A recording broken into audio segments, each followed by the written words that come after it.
Om Swastiastu. Perkenalkan, saya Eko Mahadi Palguna, kelas Ilmu Komunikasi Hindu semester 5. Di sini saya akan menjelaskan materi Human dan Public Relation yang diampu oleh I Gusti Ayu Putri Trisnayanti M.Ikom dari pertemuan pertama sampai pertemuan 16. Pertemuan pertama yaitu pengantar Human dan Public Relation. Pada pertemuan pertama saya mempelajari pengertian Human dan Public Relation.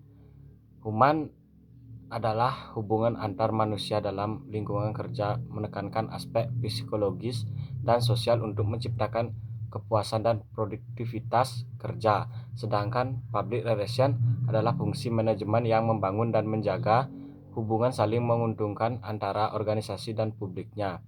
Manfaat materi ini, saya memahami bahwa keberhasilan organisasi sangat ditentukan oleh kualitas hubungan dan komunikasi. Selanjutnya, pertemuan kedua yaitu membahas tentang sejarah Human dan Public Relation. Materi membahas perkembangan Human dan Public Relation dari studi How Turni oleh Elton Mayo hingga teori motivasi Maslow dan Mr. Gregor. Selain itu, Public Relation berkembang dari Lively hingga Edward Bernays dan era digital. Manfaat materi ini adalah saya memahami bahwa PR dan HR berkembang mengikuti perubahan perilaku manusia dan teknologi. Selanjutnya, pertemuan ketiga membahas ruang lingkup Human dan Public Relation, mencangkup lingkup internal, psikologis, dan organisasi seperti komunikasi interpersonal, penyelesaian konflik, dan pengembangan tim. Manfaat dari materi ini, saya belajar bahwa hubungan kerja yang sehat meningkatkan loyalitas dan kinerja. Selanjutnya, pertemuan keempat membahas ruang lingkup public relation, mencangkup media relation, community relation, government relation, manajemen isu, dan pembentukan citra. Manfaat dari materi ini adalah saya memahami luasnya peran PR dalam menjaga reputasi organisasi. Selanjutnya, pertemuan kelima yaitu teori public relation dari James Grunig. Materi membahas 4 model PR yaitu press agentry, public information, two-way asymmetric, dan two-way systematic. Model two-way systematic dianggap paling ideal karena menekankan dialog dua arah. Manfaat dari materi kelima ini, saya belajar komunikasi PR seharusnya bersifat seimbang dan saling menguntungkan. Selanjutnya, pertemuan ke-6 yaitu membahas teori komunikasi Laswell dan Shannon Weaver. Teori Laswell menjelaskan unsur komunikasi, siapa mengatakan apa, melalui saluran apa, kepada siapa, dan dengan efek apa. Shannon Weaver menekankan adanya gangguan noise dan pentingnya umpan balik. Manfaat dari materi ini, saya memahami proses komunikasi secara sistematis dan struktur. Selanjutnya, pertemuan ke-7 yaitu membahas komunikasi internal.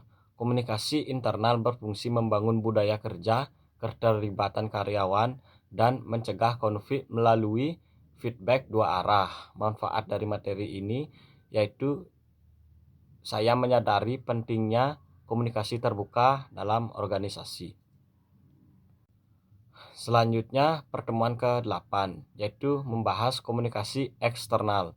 Komunikasi eksternal bertujuan membangun citra dan hubungan dengan publik, media, dan komunitas. Manfaat dari materi ini memahami bahwa citra organisasi dibangun dari konsistensi pesan. Selanjutnya, pertemuan ke-9 yaitu membahas tentang teknik komunikasi efektif. Materi membahas komunikasi yang jelas, empati, mendengarkan aktif, dan storytelling. Manfaat dari materi ini, saya belajar cara menyampaikan pesan agar lebih mudah diterima oleh audiens. Selanjutnya, pertemuan ke-10 yaitu membahas media relation dan digital PR. Public relation memanfaatkan media massa dan media sosial sebagai saluran komunikasi strategis. Manfaat dari materi ini, saya memahami pentingnya media sebagai mitra PR, bukan sekedar alat publikasi. Selanjutnya pertemuan ke-11 yaitu membahas manajemen isu. Manajemen isu dilakukan untuk mencegah masalah perkembangan menjadi krisis. Manfaat belajar materi ini adalah pentingnya deteksi dini dalam komunikasi organisasi. Selanjutnya pertemuan ke-12 yaitu manajemen krisis. Manajemen krisis menekankan kecepatan, transparansi, konsistensi, empati, dan akuntabilitas.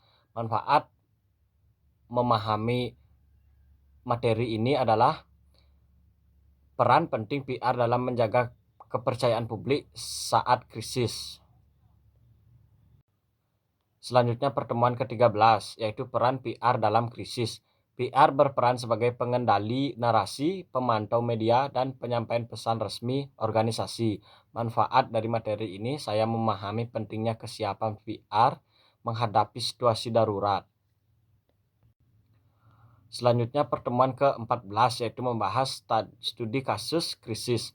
Materi membahas studi kasus seperti COVID-19 dan kasus korupsi perusahaan. Manfaat dari materi ini adalah saya belajar menerapkan teori komunikasi ke kasus nyata. Selanjutnya pertemuan ke-15 yaitu pembuatan proyek video kampanye. Pada pertemuan ini saya mengerjakan proyek video kampanye bersama kelompok saya yang terdiri dari 3 orang dengan tahapan perencanaan produksi, distribusi, dan evaluasi. Pengalaman saya terkait pembuatan proyek ini adalah belajar kerja tim, penentuan pesan, dan analisis insight konten. Selanjutnya pertemuan ke-16 yaitu refleksi akhir. Pada pertemuan terakhir saya merefleksi seluruh pembelajaran human dan public relation. Pengalaman saya pada mata kuliah ini mengajarkan saya pentingnya komunikasi manusiawi, strategis, dan etis. Sekian video dari saya tutup dengan pranam santi. Om Santi Santi Santi Om.